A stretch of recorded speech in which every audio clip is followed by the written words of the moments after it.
Byron DeLear is an author. He's an environmental entrepreneur. He's a media producer. He's a twice former United States House of Representatives candidate.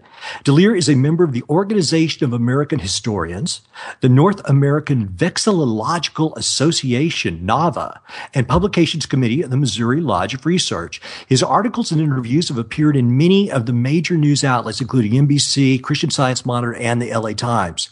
DeLear is a founding incorporator of the Missouri Association of Accredited Energy Professionals, and he's the CEO of an Energy Equity Funding LLC. He keeps his finger on the pulse of a wide range of future-focused projects and serves on boards of various NGOs and nonprofits. And besides all that, he's just a really cool guy. Byron, welcome to the show. Byron is coming in momentarily, Michael. Fair enough. I lost you. Nope, you're here just in time, Byron. Very good. Welcome aboard, Byron.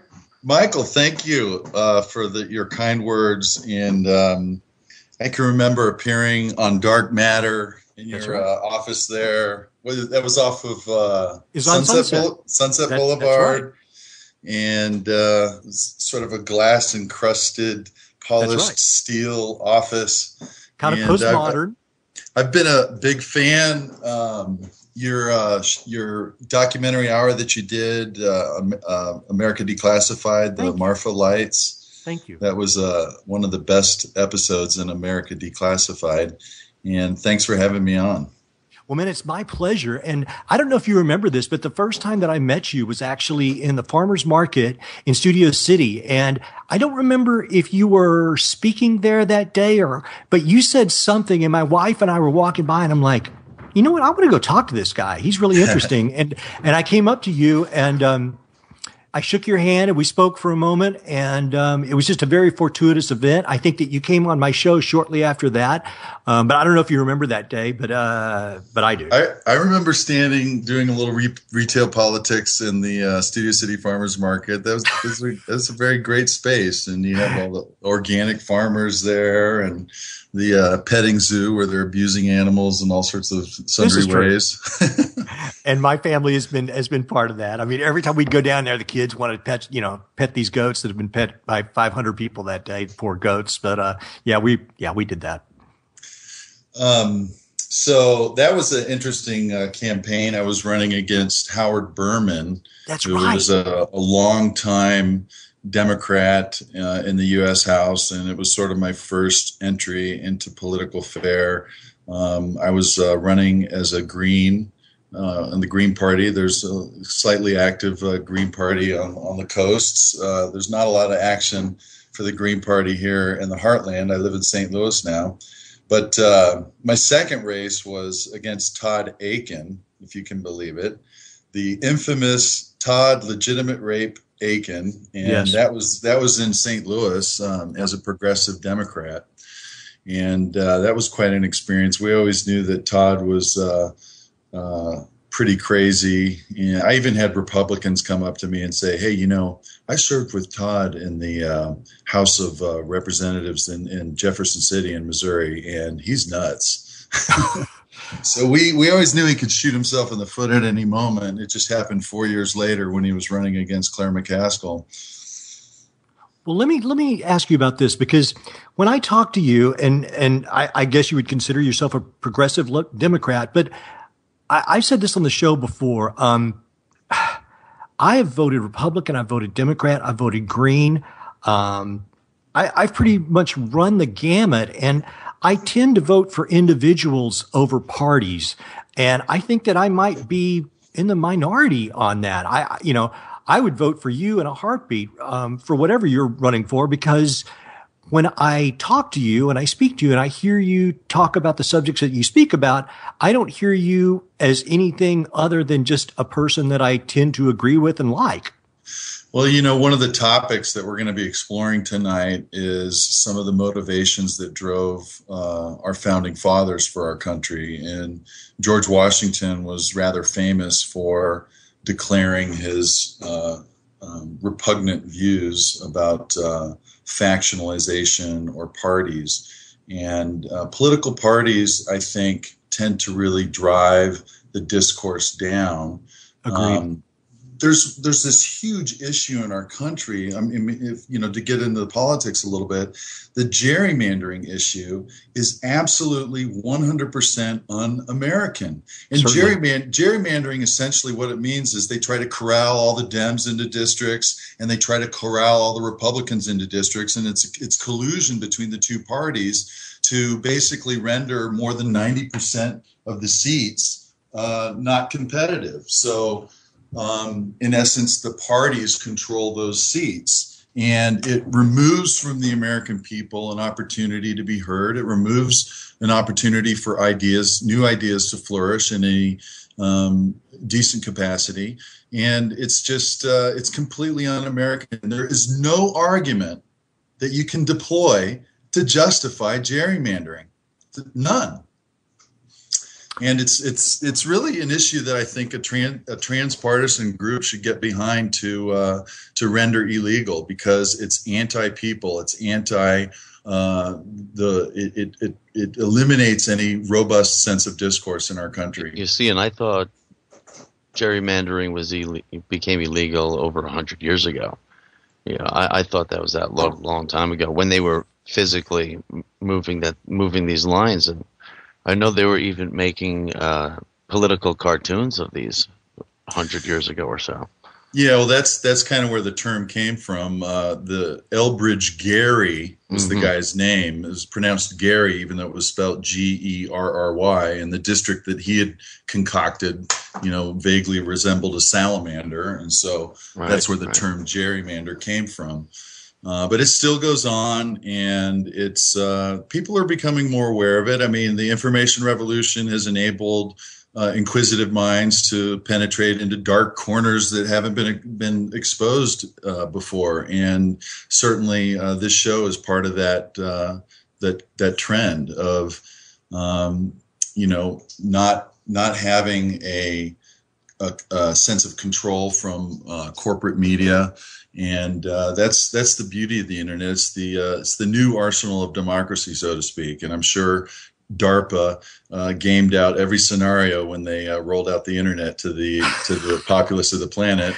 And so in World War II, the arsenal of democracy, of course, was Detroit cranking out tanks, and now Silicon Valley brought to the world an opportunity to connect the entire planet, the far reaches of the planet. And there are emerging connections amongst groups internationally, and you're essentially seeing a global vox populi emerge, which it's remarkable to be alive in this day and age. It is indeed. On one side, and I don't want to sound pessimistic, on one side, I totally agree with you, and I'm glad that we all have this voice, and yet I see so many people who still choose to only listen to what they have decided that they already agree to. So even though they have these various channels that they could explore to get new information, they don't. And they are preyed upon by the cable news channels or the shock rock DJ or the Rush Limbaughs of the planet. And I'm not trying to pick on any particular side at this point, but it just frustrates me that with this wealth of riches of information, it seems like we are more polarized than we have ever been. And I don't know what it will take to reduce that. Yeah, there's definitely a compartmentalization that occurs in echo chambers amongst fringe groups, anywhere from terrorists to political movements to the fact that you have a red news channel and a blue news channel now. Yes. But and I think that you're seeing growth in that echo chamber compartmentalization, to be sure. But what is different, in my opinion, is that there is this other emergent global voice that's occurring that has never existed before. And ultimately, I think if you project down the timeline, you're going to see that voice emerge with more legitimacy. In essence, transparency it gives legitimacy to power. And without an open and transparent structure or framework, you're not going to have any legitimacy. Power's legitimacy is directly proportionate to its transparency in this new world. And that has never really been an axiomatic trend, I believe. And so that, I think, is going to hold the day. I'm an optimist, though. Good. I like to hear that. Well, I tell you what, let's shift gears. I promised our listeners that we were going to talk about some lost aspects of American history. I mean, certainly some of these things were subjects that I was not completely aware of. Byron, you've done a lot of research on kind of deeper and more esoteric aspects of the early United States. And so I want to take us back 200 plus years and talk about this fledgling nation and the symbols that we chose, the allies that we found, and how we move forward with what was going to become the United States of America. And so let's go back to 1775, which was a complex time because revolution is a tricky proposition. If not handled correctly and you come out on the losing side, you hope that, I don't want to say you're hedging your bets, but you're hoping that you have some kind of maneuverability should it all go south. But at the same time, you don't want to sell out. So we had people in 1775 who were very smart on both sides of the Atlantic. Some of them were business people. Some of them were spiritual or political visionaries. Some of them were just everyday people. So I want to go back to 1775. What was going on at that time? Because I know some people wanted to revolt against England, but some perhaps did not. And there was a downside. How did we decide to move forward with this, and who helped us? So rewinding the clock to 1775, you have the 13 colonies on the eastern seaboard of the United States. The population is approximately 2.5 million peoples. And it's confined to, again, like I mentioned, just the eastern seaboard of the United States. David McCullough, the famous historian, likens this time to being the strangest year in American history. He says the 15 months between the shots fired at Lexington and Concord in April of 1775 and the adoption of the Declaration of Independence in July of 76 was the strangest year ever to occur in American history. What was so strange about it? Well, you had a lot of forces working behind the scenes to try to establish a new modus operandi. And certainly in our conventional history, we've heard about the ideological freedoms, freedom of expression, freedom of religion, that set America apart from the old world. But in my research, I have a relative named Tobias Lear, and Colonel Tobias Lear V.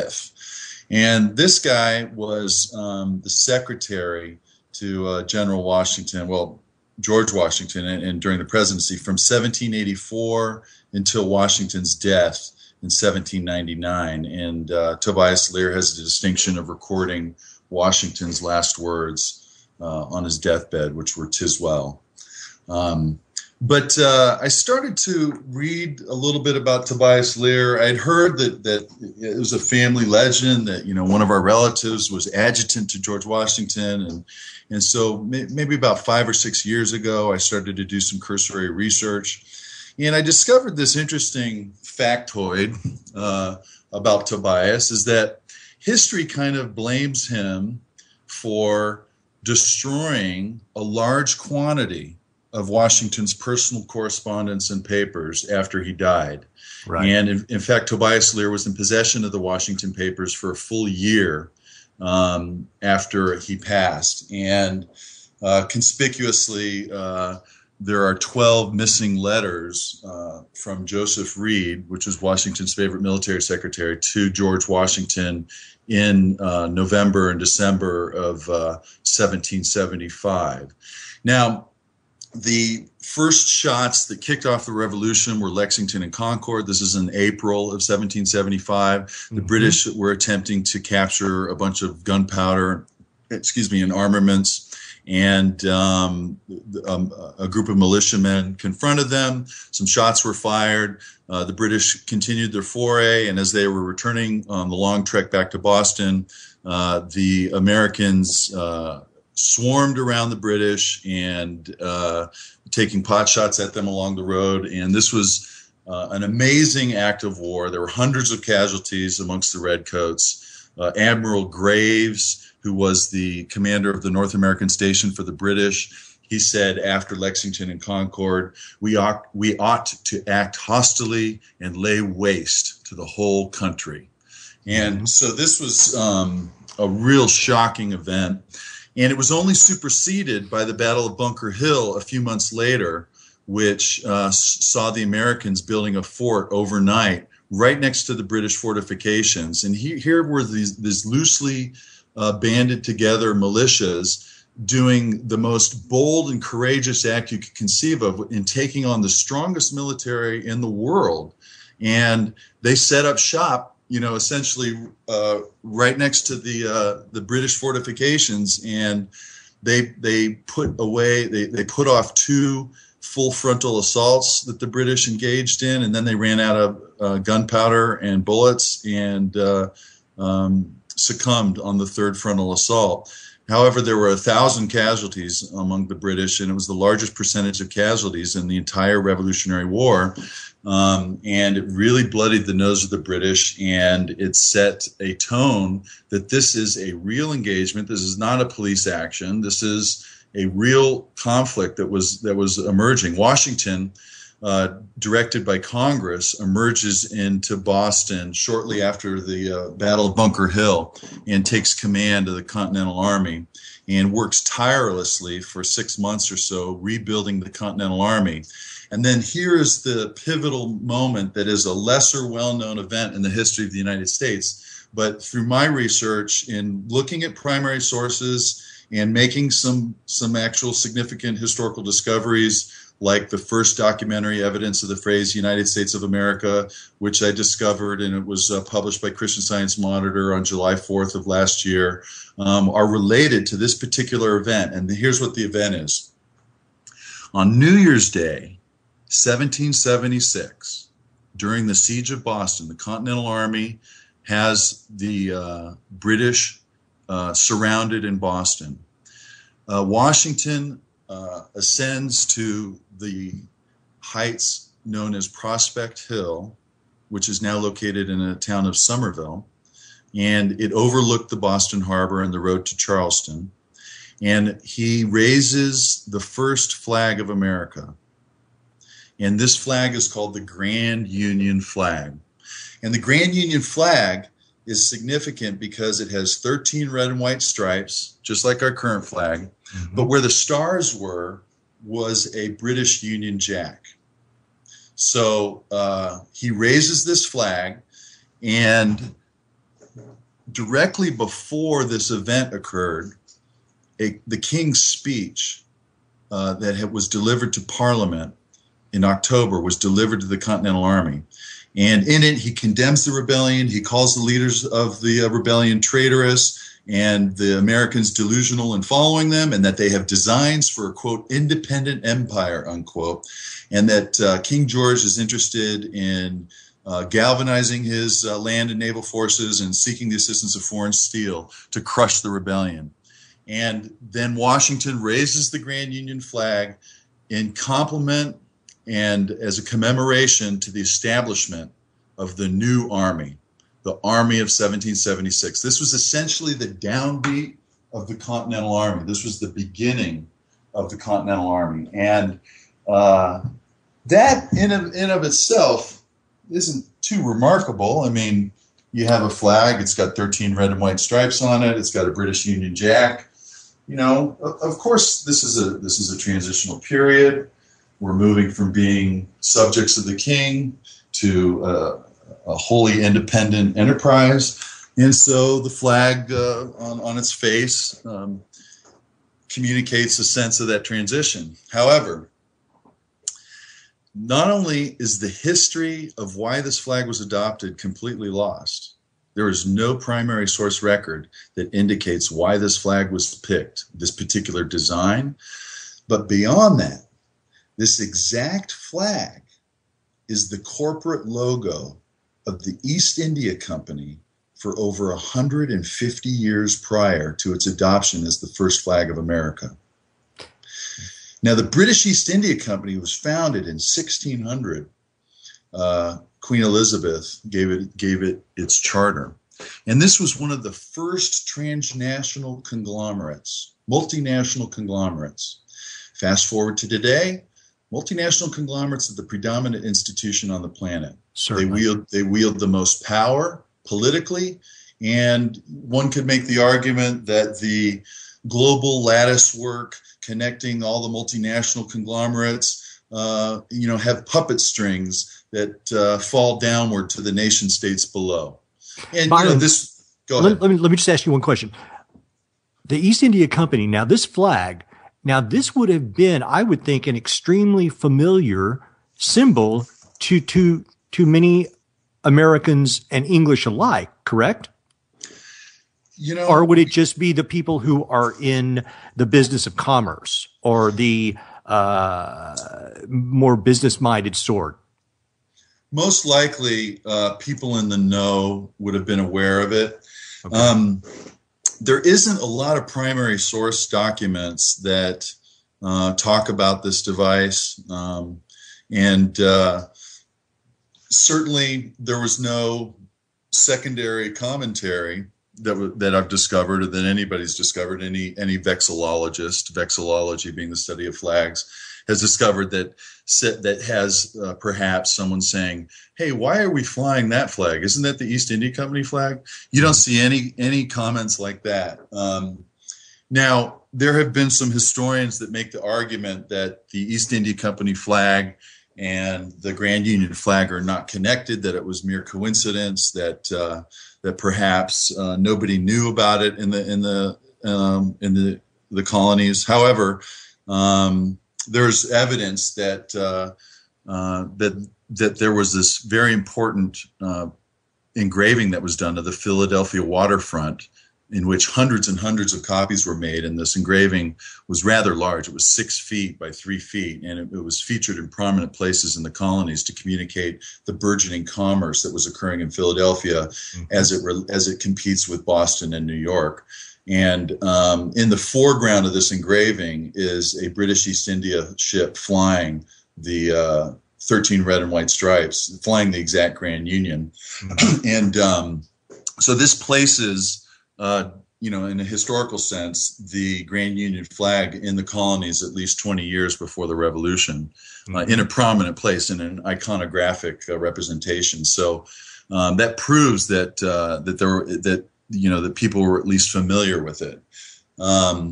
But it's truly an amazing story because symbols are important. Absolutely. And certainly one of your guests, the gentleman who wrote the Royal Arch book, Robert Sullivan, he's very deep into symbology. And when you look at some of the inspirational work of different authors like Joseph Campbell or even Dan Brown, for that matter, you hear talk about symbols and their import. Carl Jung, the Red Book. This was a time when you lived or died by the flags you flew in the field. I mean, this is before email, this is before radio. So the reason why a flagship was called a flagship is because when the flagship raised a certain flag, the whole fleet moved in a certain way. So this is not a trivial matter. No, this isn't. And so I started to be very intrigued by this, and I continued to delve into reading primary sources. And this is when I discovered the earliest documentary evidence of the phrase United States of America. And I was shocked that I made this discovery because, certainly this is well-trod terrain that historians have delved into for years and years. And I'm not a PhD historian or anything. I'm an amateur historian. And so I kind of didn't believe my eyes when I saw what I saw. But after doing my due diligence, I discovered that indeed nobody else had seen this citation, and it was written in Washington's headquarters the day after the Grand Union flag was raised. So before the Grand Union flag, it was the United Colonies. Mm-hmm. After the Grand Union flag was raised at Prospect Hill, they called it the United States of America. And the gentleman who wrote it was an Irish immigrant named Stephen Moylan. And he was the muster master general of the Continental Army, and he was a merchant. He was educated in Paris and worked for his family business in Lisbon, Portugal, and then became a merchant in Philadelphia and had ties with Robert Morris, who happens to be a unsung primary mover in the American Revolution, which we'll get into in a moment. Yes. But so Stephen Moylan, in his letter, he's writing Washington's favorite military secretary, who at that time was in Philadelphia, and this is during the Siege of Boston. So again, the Continental Army is surrounding the British, and they're they have a stare-off, if you will. Washington's, trying to conceive of ways to attack, and his council of generals keep telling him, no, we don't have the resources, we can't do this. I mean, so much so that they didn't have the resources that orders were actually issued that they used wooden harpoons in some cases. Nathaniel Greene had issued orders. And I mean, can you imagine trying to stave off cannonade and flintlock fire with spears? So there was a desperate situation in America to smuggle in war material and use every bit of subterfuge that is imaginable to do so. Mm-hmm. And this is where Robert Morris kind of fits in the story initially. Let me ask you a question, Byron. You bring this up in your paper, Revisiting the Flag at Prospect Hill, Grand Union, or Just British. But for the audience, I want to pose a question so they know about this as well. I want to make sure I'm clear on this. Washington is writing back and forth to some of his people, and he discusses the fact, I believe, if I'm understanding this correctly, that the English are actually confounded by this flag, because if you're looking at it, it is certainly the Union Jack in the top left corner with the 13 stripes. So in a way, I don't think it was intentional, but it was quite a clever move in some respects, because you don't really know what the rebels are saying by flying this flag. So this is before Common Sense, written by Thomas Paine. Common Sense by Thomas Paine comes out on January 10th in Philadelphia, and Common Sense really makes popular and persuasive all the arguments for independence and accuses the king of gross negligence, essentially. Mm-hmm. And so Washington is an aristocrat. He is landed gentry living in Virginia. He's part of the Tidewater Plantation Society, if you will, the planters. And they knew what they were doing was treasonous. And so there's perhaps the motive that the flag, being composed of a British Union Jack and 13 red and white stripes, was a form of a hedged bet. Mm-hmm. That in case the revolution couldn't fail, or in case the revolution failed, perhaps the argument could not be made that, well, they really had designs for a new nation, and here's the flag that was representative of that new nation.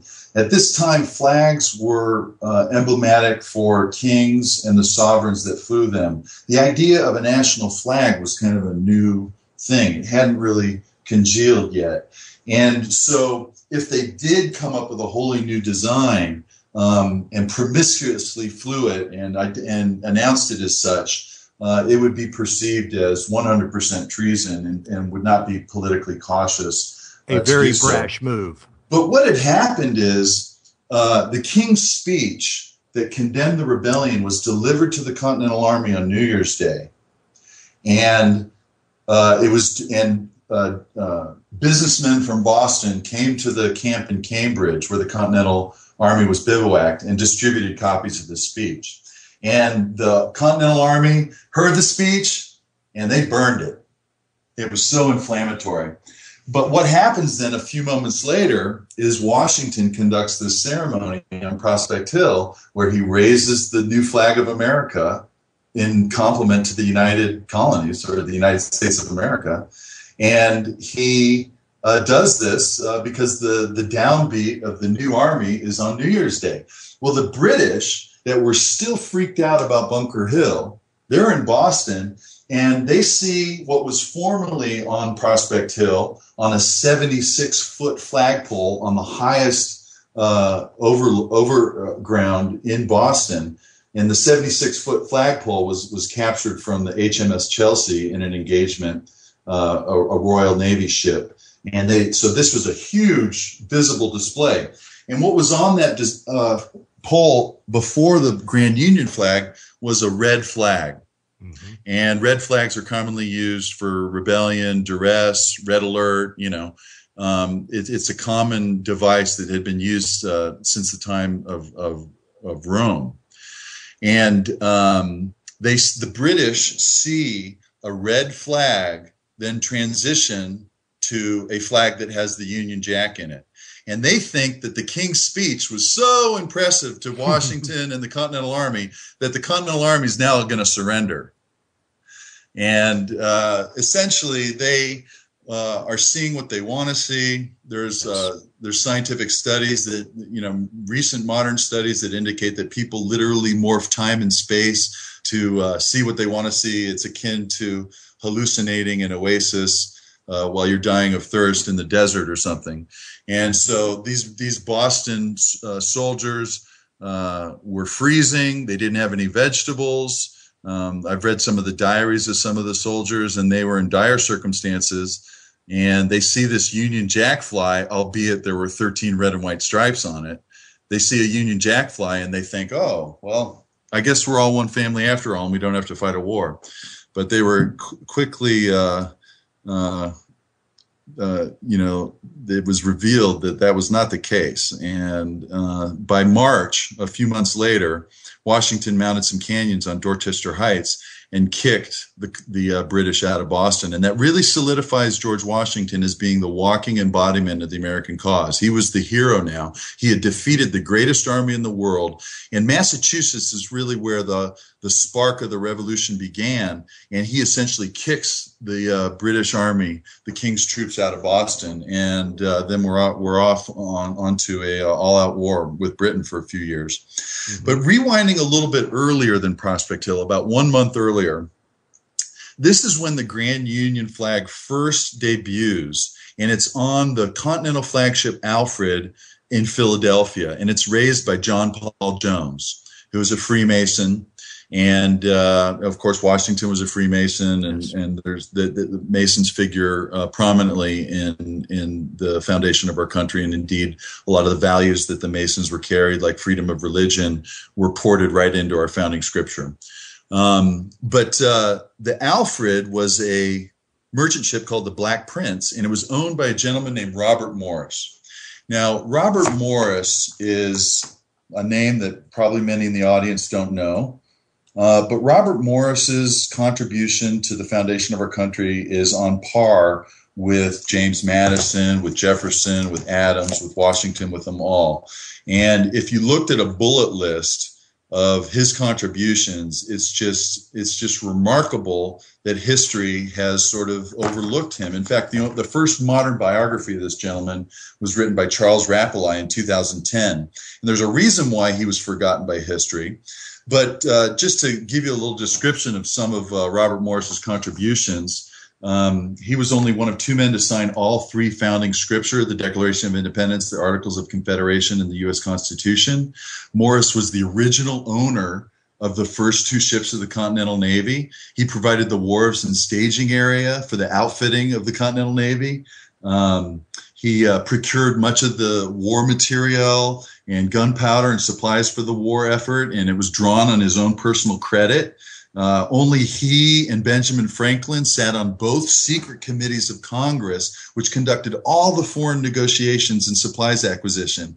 And, Morris essentially was the architect of the American economy.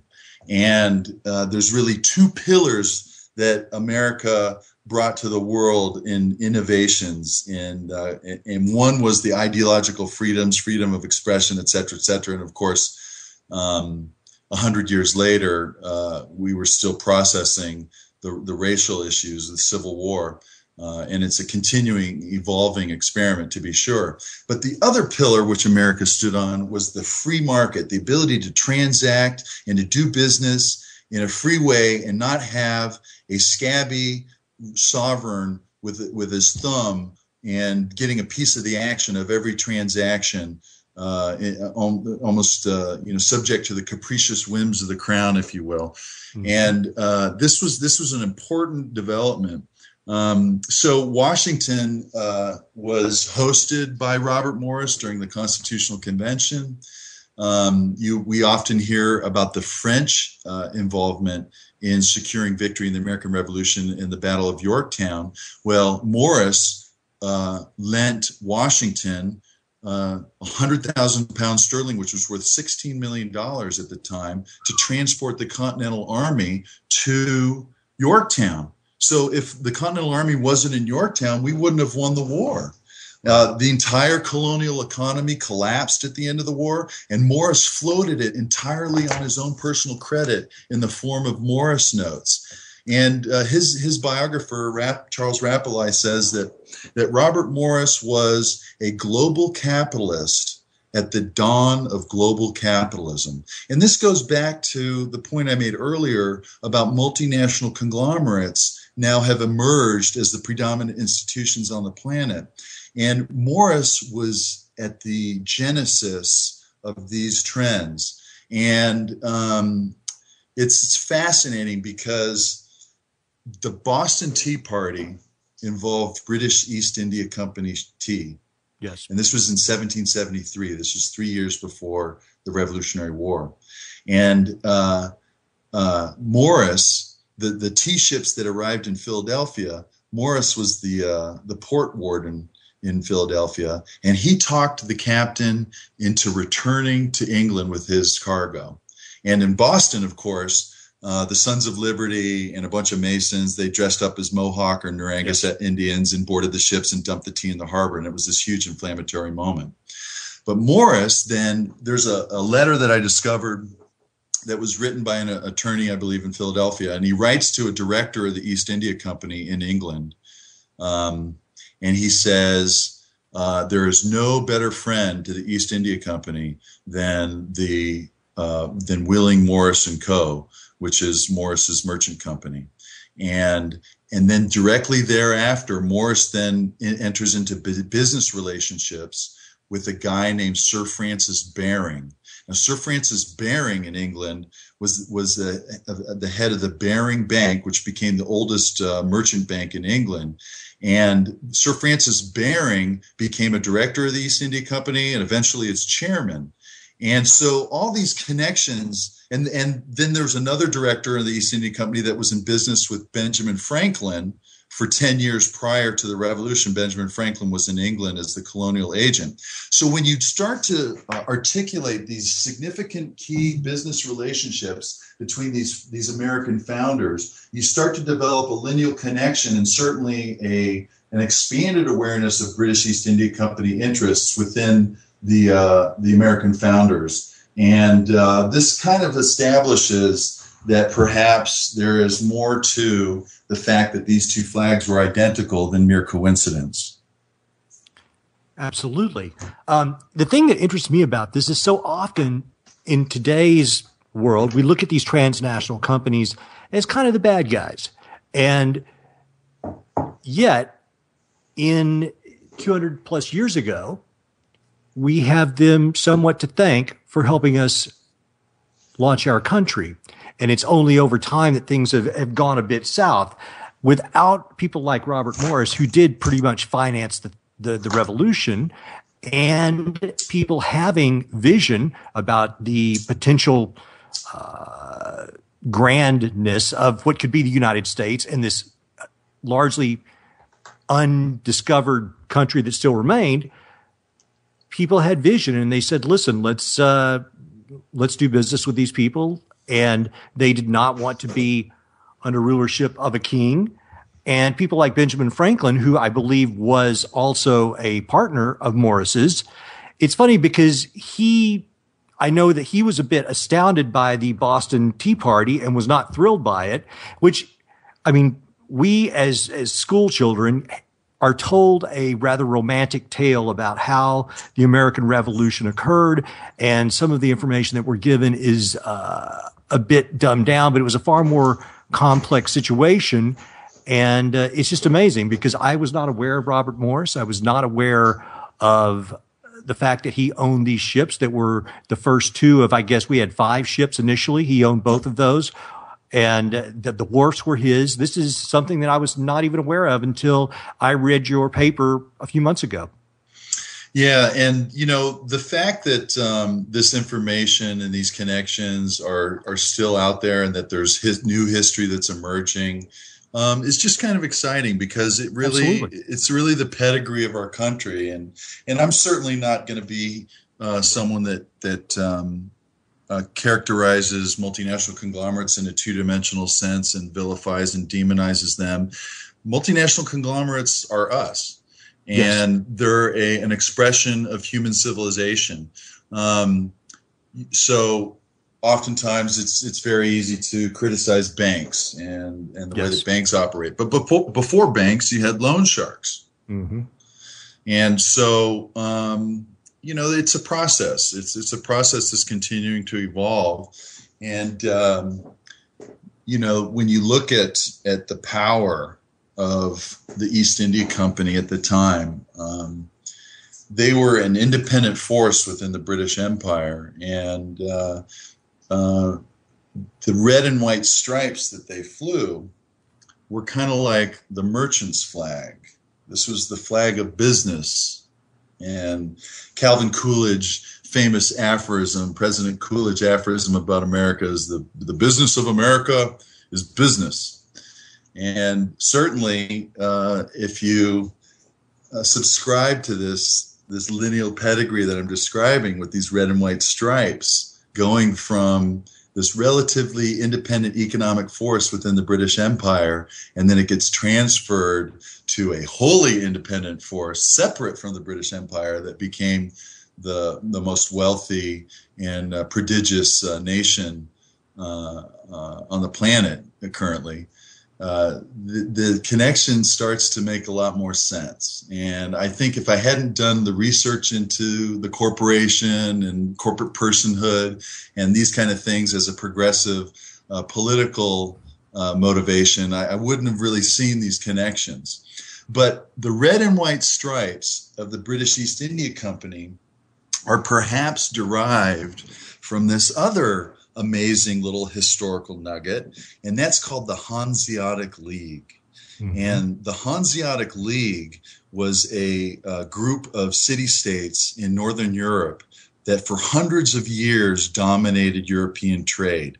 And what's amazing about the Hanseatic League is they were the queen of the Hansa was Lubeck, the city of Lubeck in Germany.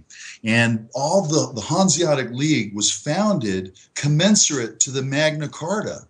This is in the 1200s. Wow. This is hundreds of years before the East India Company was formed. Yes. But the Hanseatic League was founded on a thing called the Law of Lubeck, or Lubeck Law. And amazingly, Lubeck Law was a constitutional framework that said that a council of business interests were going to run their show. Not dukes, not feudal lords, not kings, but a council of merchants. I mean, it sounds a lot like Congress, right? I mean, it sounds a lot like a republic, a democracy. It sounds like real people. And Lubeck Law was established in like 1224, something like this. And for our listeners, Magna Carta was 1215.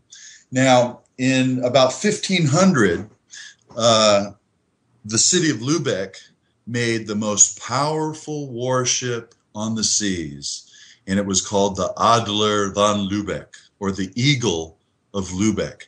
And this was clearly the most powerful ship. It had hundreds of men, like 1,000 men. It had zillions of guns. It was an ominous presence on the oceans. It was the first Bismarck, if you will.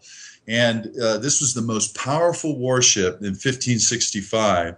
And it had red and white stripes on its hull. and it flew a red and white striped banner at its stern in the position of honor. And this red and white striped convention communicated a very specific message that this is the merchant's flag. This is the flag of business. This is the flag of freedom. And when the East India Company was founded only a few decades later, they perhaps adopted this convention because the Hanseatic League had a port in London called Steelyard. I tell you what, Byron, hang on right there. I got you. You guys, it sounds like we are going to take a quick break. My name is Michael Parker. This is the Electric Pyramid. We are speaking with Byron DeLear. We're going to take a few minutes break, and we'll be back shortly.